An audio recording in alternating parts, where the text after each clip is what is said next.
Here's my overgrown pepper garden. Now it's overgrown because it's the end of the season and I kind of let it go. But today I'm going to pick everything out of it, whether it's red, black, or green, and I'm going to smoke them and then dry them. This will make a really nice smoky pepper powder that's pretty spicy, and it's a great way to preserve your peppers. After I picked all the peppers, I started my charcoal for the smoker.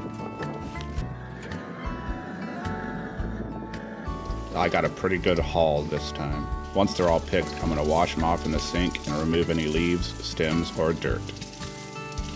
Then I'm going to place them on a towel to dry. After they're dry, I'm going to cut all the tops and then split them in half. I split them in half because it takes on more smoke that way and they dry better. Make sure you wear gloves for this part. I kind of just piled them onto the dehydrator racks and then threw them on the smoker.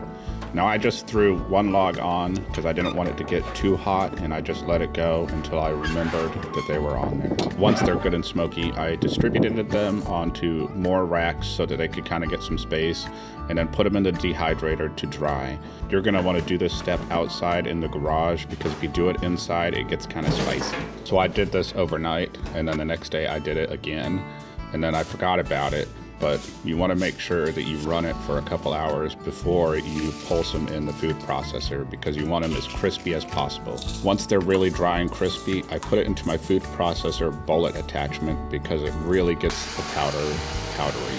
And then you want to run this thing until it turns into a really nice powder. Here it is on some paper so that you can see how fine it became. This is because it got really dry and crispy, and you want to have the dehydrator running for a couple hours before you put it in the food processor. It made quite a bit of powder, and I store these in mason jars. Thanks for watching.